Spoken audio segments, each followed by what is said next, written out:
kita kalau berdoa katakanlah untuk saudara kita atau anak kita, keluarga kita, apa perlu kita juga menyebutkan nama masing-masing seperti Nabi? Bagus. Nah, yang ketiga soal apa tadi? Yang selisih paham akibat dari pendapat tertentu. Yang paling pokok kan saat ini yang sering berbeda itu masalah Allah jadi aras. Itu yang paling pokok sebenarnya. Kalau soal ini sekarang udah tuntas atau soal apa itu kunut boleh tidak ternyata masih juga ada. Nah, soal akidah yang tadi itu dia mengatakan orang yang memahami bahwa Tuhan itu betul-betul di atas aras, ya udah dari takwil. Sementara yang lain ada takwil. Ini bagaimana Bapak? Baik, saya mau bagus. Sami. Saya mau terangkan dulu gini. Yang pertama, sunnah hayat dan sunnah ab'ad. Sunnah hayat itu sunnah dalam madzhab Syafi'i ini ya. Karena di luar madzhab Syafi'i belum tentu ada istilah ini. Ini adanya yang saya tahu dalam madzhab Syafi'i. Kalau di luar madzhab Syafi'i saya nggak tahu ada apa nggak istilah ini ya. Sunnah hayat itu sunnah yang apabila ditinggalkan tidak ada kesunahan untuk sujud sahwi. Kalau sunnah ab'ad itu kesunahan dalam sholat yang kalau ditinggalkan itu diperintah kita untuk sujud sahwi. Apa saja itu? Yang pertama tahiyat awal dan bersolawat dalam tahiyat awal itu termasuk sunnah ab'ad. Kemudian yang pertama ya, satu dua tadi ya. Yang ketiga berkaitan dengan kunut subuh. Nah, kunut subuh itu termasuk sunnah ab'ad. Sehingga kalau ditinggalkan dia disunahkan atau diperintah untuk sujud sahwi. Nah, perihal dengan yang lain-lain itu seperti kelebihan rakaat atau lupa kelebihan rakaat atau kekurangan rakaat sehingga karenanya kemudian nambah lagi untuk kemudian bersujud sahwi. Tapi itu bukan bab sunnah ab'ad, itu bab nanti berkaitan dengan kurang atau lebihnya rukun nanti itu. Tapi kalau untuk sunnah ab'ad yang saya tahu cuman itu. Tahiyat awal, salawat dalam tahiyat awal, terus kunut subuh. Itu yang saya tahu. Yang karenanya disyariatkan untuk melakukan sujud sahwi. Itu dalam fikih madzhab Syafi'i namanya sunnah ab'ad namanya. Jadi tahiyat awal, salawat dalam tahiyat awal, termasuk juga di dalamnya apa? Kunut subuh. Itu dalam madzhab Syafi'i. Satu. Yang kedua, perihal masalah Ar-Rahmanu 'alal 'arsy istawa. Allah istawa di atas arsy. Saya kemarin ngomong di Indonesia Power itu, ada teman dia kuliah di Libya. Saya bilang berkaitan dengan beberapa kawan ustadz yang debat di media sosial itu. Saya sampaikan gini, sebenarnya ustadz, ini perkara yang sudah selesai dibahas oleh ulama-ulama kita terdahulu. Baik yang Atsari maupun yang Asy'ari Maturidi. Ulama-ulama kita itu kalau kita baca dalam kitab-kitab mereka itu argumentasinya bagus-bagus dan ujungnya memang nggak ketemu ini, nggak ketemu antara Asy'ari Maturidi dengan Atsari atau Ibnu Taimiyah dan yang serupa dengan beliau. Ini Ustadz kalau kita mau debat terus ini umat ini capek Ustadz dan ini jadi momok ini, jadi momok perpecahan di antara umat. Silahkanlah Anda dengan keyakinan Anda apa terserah, saya nggak paham. Saya sering bilang ke jamaah saya gini, saya nggak tahu ya Anda mau pakai tafwid, mau pakai takwil atau apa adanya, terserah jenengan. Pesan saya ini satu, jangan ada satupun bagian dari Al-Quran yang Anda tolak, baik lafadznya maupun maknanya, atau pilihan katanya atau hurufnya. Jadi informasi tentang Ar-Rahmanu 'alal 'arsy istawa itu semuanya kita terima, ayat itu, lafadznya, pilihan katanya, maknanya, semua kita terima. Jangan ada satu pun yang kita tolak. Bisa dipahami nggak maksudnya ya? Namun tradisi para ulama selalu satu ayat dikaitkan dengan ayat yang lain yang terkait. Bukan kebiasaan para ulama satu ayat terus kemudian diambil kesimpulan, bukan. Maka ayat Ar-Rahman al-Arsy istawa itu harus dikaitkan dengan firman Allah yang lain seperti laisa kamitslihi syai'un. Seperti walam yakul lahu kufuwan ahad. Sehingga nanti Anda tidak akan punya faham tajsim, tidak akan punya faham mujassimah, mempersonifikasikan Allah. Sehingga kemudian menganggap Allah itu seperti makhluk. Jangan sampai seperti itu. Bisa dipahami ya? Nah, maka terserah jenenganlah, saya bilang itu. Anda mau tafwid, mau takwil, mau apa namanya itu, mau nggak pakai itu semua terserah jenengan. Teman, pesan saya cuma satu, itu aja. Bahwa jangan ada satupun bagian dari ayat Al-Quran yang kita tolak. Jangan. Teksnya, pilihan katanya, maknanya kita terima semua. Karena itu semua dari Allah. Jangan ada yang tolak itu. Tapi saya ulang, sebagaimana tradisi para ulama dalam memahami Al-Quran, tidak dengan satu ayat terus diambil kesimpulan. Satu ayat dikaitkan dengan ayat yang lain yang terkait. Sehingga kita tidak akan pernah punya paham nopo tajsim, mempersonifikasikan Allah. Itu satu dulu. Terus yang kedua, saya mau sampaikan gini. Jangan dikira para ulama yang menggunakan pendekatan takwil atau tafwid itu tidak punya dalil. Banyak dalilnya. Sebagaimana yang tidak mau pakai itu juga punya dalil. Paham namaten nggih? Dan itu ulama-ulamanya sudah saling beradu argumentasi. Sudah selesai itu sebenarnya. Dan hasilnya apa tadi? Enggak selesai. Paham maksudnya nggih? Ngoten niku. Jadi makanya ini kalau mau kita debat terus sampai kiamat kurang 2 hari enggak selesai. Pokoknya pesan saya cuma itu aja. Terserah jenengan mau yang tafwid, apa yang takwil atau yang nggak mau keduanya, terserah jenengan. Cuman pesan saya satu, jangan sampai ada bagian dari ayat Al-Quran itu yang kita tolak, jangan sampai. Lafadznya, teksnya itu, pilihan katanya, maknanya kita terima semua. Tapi memahami ayat itu jangan pernah satu ayat langsung ambil kesimpulan. Satu ayat itu harus dikaitkan dengan ayat-ayat yang lain, yang membuat kesimpulan di mana kemudian kita tidak akan berpaham tajsim atau berpaham mujassimah itu, mempersonifikasikan Allah. Itu secara umum jawaban saya itu, Pak, secara umum. Nah, saya sempat nyimpan videonya Syekh Utsaimin rahimahullah ada di YouTube, ada di Facebook saya, itu saya simpan itu. Video beliau ada video beliau ditanya, "Syekh, apa pendapat Anda tentang Ar-Rahmanu al-Arsy istawa?" Syekh Utsaimin tanya begitu. Apa jawaban beliau? Dalam hal ini para ulama berbeda pendapat, kata beliau. Ada yang memaknai istawa dengan makna istaula, dan ada yang memaknai istaqarra. Istaula menguasai, kalau istaqarra menetap. Saya merasa agak janggal dengan sebagian kawan-kawan ustadz yang mengatakan istawa itu tidak ada makna lain kecuali istaqarra. Padahal Syekh Utsaimin yang notabene ulama ya, beliau mengatakan tidak. Para ulama ada yang mengatakan itu bukan istaqarra saja, tapi ada istaula. Itu Syekh Utsaimin yang dawuh. Ada videonya itu. Beliau mengatakan seperti itu. Terus kemudian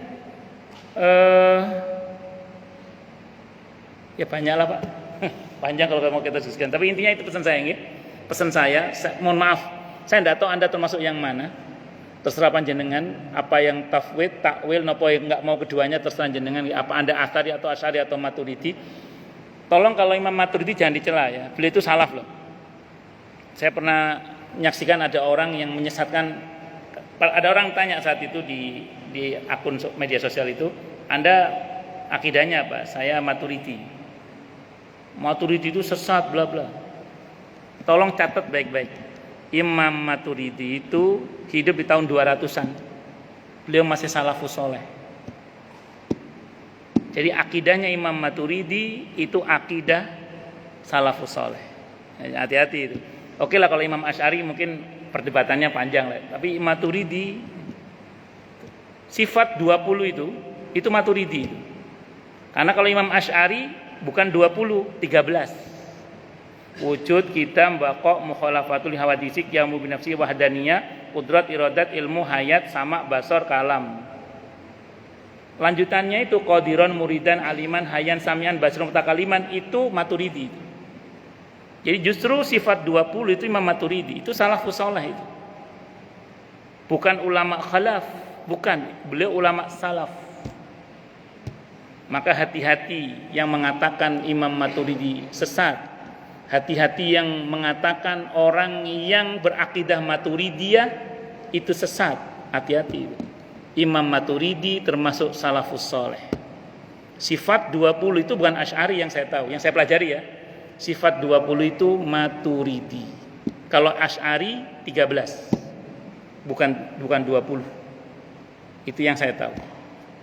Wallahu alam bisawab. Ngaten nggih Pak Haji Amri nggih. Apalagi tadi berikutnya tadi yang nanya. Sudah itu aja tadi. Oh, iya. Ya. Di Al-Qur'an itu Nabi Ibrahim ketika mendoakan anaknya tidak menyebut nama. Rabbi ja'alni muqimas sholati wa min dzurriyyati. Itu kan sudah lahir Nabi Ismail itu. Doa itu Nabi Ismail sudah lahir itu. Beliau enggak nyebut nama. Terus kemudian nanti kita kaitkan dengan hadis saja. Terus kemudian beliau Rabbi ja'alni Rabbana taqabbal minna innaka waj'alna muslimaini laka wa min dzurriyyatina ummatan muslimatan lak wa arina man. Itu kan enggak nyebut nama juga beliau. Enggak nyebut nama. Ya, dan seterusnya ada di Al-Baqarah itu ya. Itu kan doanya panjang. Itu enggak nyebut nama. Berarti Pak Haji Amri terserah mau nyebut nama boleh. Enggak juga enggak apa-apa. Kalau saya pribadi mendoakan istri, mendoakan anak, mendoakan orang tua, seneng aja nyebut nama mereka itu. Seneng aja. Nyebut nama mereka itu seneng. Nyebut nama orang tua saya, nyebut nama istri saya, nyebut nama anak saya. Seneng aja saya nyebutnya. Saya tidak berniat memberitahu Allah. Allah Maha tahu. Doa itu bincang mesra kita dengan Allah. Kita bawa nama anak kita dalam pembicaraan kita dengan Allah. Nah, gitu Pak Haji Amri nggih. Wallahu a'lam bishawab. Tidak ada keharusan, cuman kalau saya pribadi seneng aja itu, gitu. Wallahu a'lam bishawab. Nggih, monggo silakan. Nggih. Muadzin sedang berkumandang, kita melakukan sholat sunat. Itu sebaiknya menunggu sholat azannya selesai baru sholat sunat atau barang gitu. Sebenarnya kalau di fikih sunnah ini ya, boleh kita itu pas ada adzan sholat sunnah itu boleh, tidak apa-apa. Cuman memang tidak lebih baik. Yang lebih baik itu adzan kita dengarkan sampai selesai dan kita berdoa setelah adzan itu baru kita sholat sunnah. Kenapa? Biar kita tidak kehilangan keutamaan mendengarkan adzan dan menjawabnya serta berdoa setelah adzan itu. Nah, tapi secara hukum boleh. Di fikih sunnah ini termasuk boleh di sini. Jadi boleh pas adzan orang sholat boleh, tidak apa-apa. Cuman yang lebih utama memang diam, dengarkan, jawab, terus doa setelah adzan. Itu baru kita sholat sunnah. Itu lebih utama daripada kita bablas sholat sunnah. Walaupun secara hukum boleh. Di sini ya, seperti yang saya tahu. Wallahu a'lam bishawab. Ya. Ada lagi?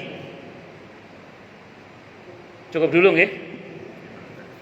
Oh, satu lagi ada Pak Ketua DKM Pak Yusrizal.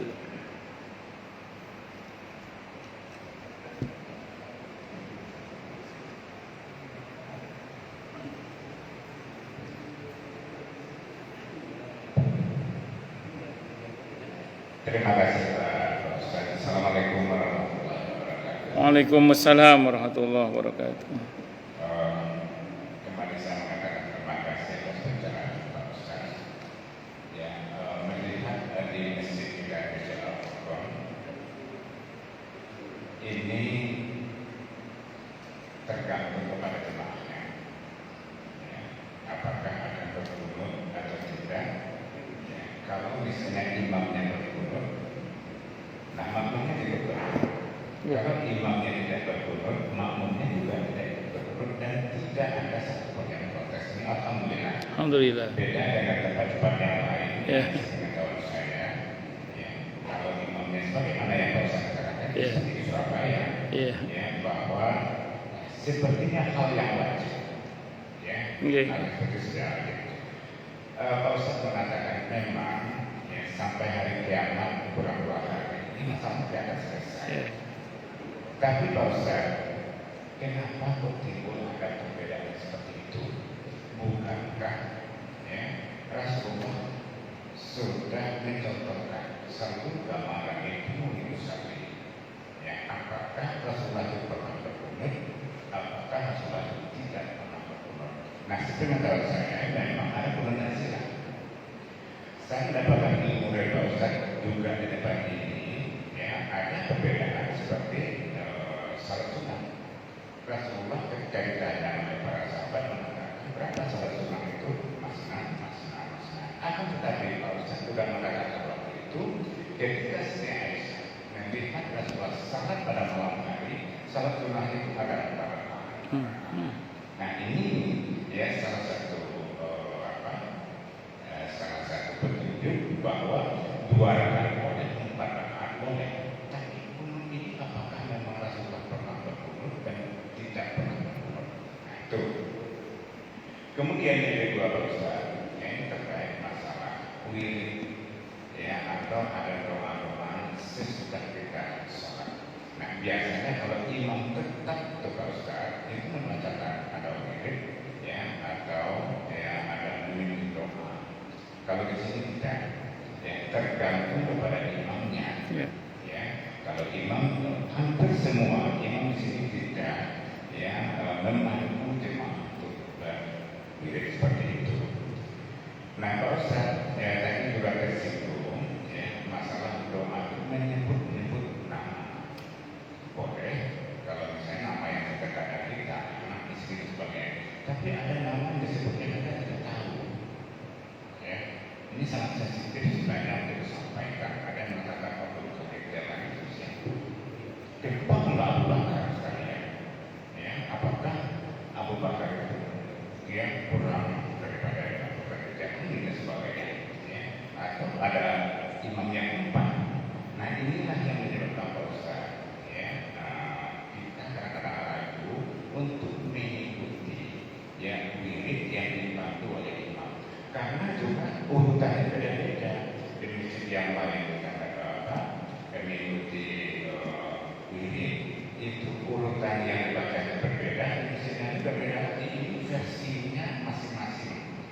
Ya, nah ini yang Pak Ustadz, jadi alhamdulillah sekali lagi saya mengatakan di masjid kita tidak ada satupun yang mempermasalahkan hal seperti itu.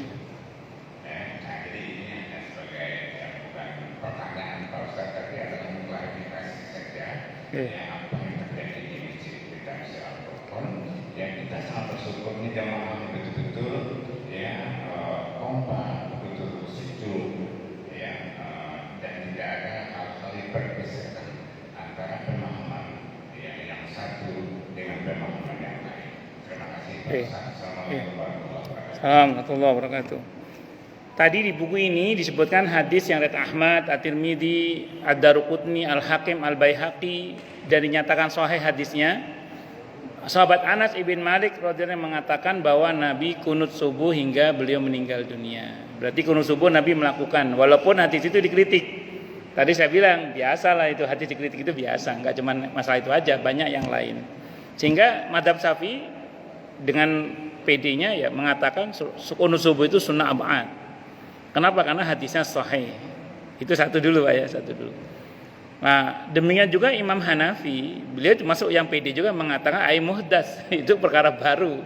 Sehingga beliau mengatakan yaitu, nah, ini lebih kepada gini, Pak. Para ulama kita dengan segala kelebihannya tentu pasti ada keterbatasan pengetahuannya. Imam Hanafi itu tinggalnya di Kufah, Irak. Sementara pusat hadis itu di Madinah saat itu. Perjalanan dari Madinah ke Irak itu di samping butuh waktu ada jarak juga. Sehingga beliau itu termasuk orang yang sangat selektif dalam memilih hadis. Beliau sangat selektif. Jadi kalau hadisnya nggak sahih mutawatir itu beliau nggak mau terima, Pak Imam Hanafi. Beliau lebih suka berijtihad beliau itu. Maka dalam hal ini mungkin dalam penilaian Imam Hanafi hadis tentang kunut subuh itu mungkin sahih tapi tidak mutawatir. sehingga beliau tidak mencantumkan dalam pendapat beliau. Itu satu dulu nggih. Oke, satu dulu. Sehingga kalau Pak nanya, hadisnya tadi sahih Pak, Nabi melakukan kunut subuh sampai beliau wafat, kata sahabat Anas ibn Malik radhiyallahu. Walaupun hadis itu dikritik. Oke, berarti ada hadisnya. Satu dulu. Maya madzhab saya PD itu. Yang pertama. Yang kedua berkenaan dengan Syekh Abdul Qadir Al-Jailani radhiyallahu anhu. Gini. Sebenarnya tergantung siapa dulu, Pak. Karena nanti gini, bagi orang yang mengagumi Syekh Abdul Qadir Al-Jailani radhiyallahu anhu sebagai Sultanul Aulia, rajanya para wali, biasanya dalam Fatihahnya selalu setelah Nabi dan para sahabat, Pak, biasanya Fatihah pertama itu untuk Nabi, para sahabat, malaikat muqarrabin dan para nabi-nabi yang lain, baru Syekh Abdul Qadir Al-Jailani radhiyallahu anhu dan para ulama-ulama yang lain. Biasanya gitu. Biasanya ada yang detil sampai ulama mujtahid yang 4 itu sebut juga, Pak. Enggak cuma Syekh Abdul Qadir, biasanya gitu, biasanya. Nah, jadi yang saya tahu itu satu dulu. Nah, tapi nanti ada, Pak, beberapa umat Islam yang lebih kagum kepada Syekh At-Tijani misalnya. Sehingga Fatihahnya tidak Syekh Abdul Qadir Al-Jailani tapi Syekh At-Tijani. Bisa jadi nanti Syekh Abdul Hasan Asyadili misalnya. Jadi ternyata di antara kaum muslimin betul kata Bapak tadi berbeda-beda itu. Nah, jadi kalau Bapak menemukan ada yang berfatihah kepada Syekh Abdul Qadir Al-Jailani radhiyallahu an, berarti beliau termasuk seorang muslim yang kagum dengan ketokohan Syekh Abdul Qadir Al-Jailani radhiyallahu an, di mana beliau punya gelar dengan gelar Sultanul Aulia. Nah, itu. Tapi ingat tadi ada sebagian kaum muslimin yang kagumnya ke Syekh At-Tijani, ada Abi Sa'id. Makanya Bapak jangan heran kalau kadang dalam hal ini ada perbedaan. Tapi biasanya nama beliau itu disebut setelah Nabi Muhammad SAW, para sahabat, keluarga dan para sahabatnya, para malaikatul muqarrabin, para sahabat seluruhnya itu biasanya gitu. Termasuk kalau yang detil itu sampai imam mujtahid yang 4 itu disebutkan juga biasanya. Biasanya gitu. Kalau yang detil ya, kalau yang detil. Nah, termasuk di dalamnya disebutkan nama Syekh Abdul Qadir Al-Jailani radhiyallahu anhu. Nah, Bapak srek enggak srek terserah Bapak, wong itu bukan keharusan. Iya, bukan keharusan, itu pilihan sajalah. Jenengan srek ya monggo, mboten srek ya mboten napa-napa, enggak ada masalah itu. Ya, itu hanya pilihan saja. Terus yang apalagi yang ketiga tadi apa? Sudah cukup ya? Oh, nggih, alhamdulillah. Berarti dewasa. Masyarakatnya dewasa, alhamdulillah nggih. Wallahu alam bishawab. Bersyukurlah kalau dewasa dalam perbedaan. Nggih, cukup dulu nggih. Kita tutup dengan hamdalah, alhamdulillahirabbil alamin. Semoga kajian kita bisa bermanfaat mubarakah fid dini wad dunya wal akhirah untuk kita, keluarga kita dan seluruh umat Islam semuanya. Dan mudah-mudahan kita semua dijadikan oleh Allah sebagai orang-orang yang sukses dunia akhirat, selamat dunia akhirat, bahagia dunia akhirat, dan dipermudah setiap urusan kita oleh Allah fid dini wad dunya wal akhirah. Semoga Allah limpahkan hidayah selalu untuk kita, semoga Allah tingkatkan selalu hidayah untuk kita, dan semoga Allah berikan hidayah untuk siapapun yang melihat kita. Subhanakallahumma bihamdika asyhadu an la ilaha illa anta astaghfiruka wa atubu ilaik. Sallallahu alaihi Muhammad wa ala alihi wasallam. Saya mohon maaf. Wassalamualaikum warahmatullahi wabarakatuh.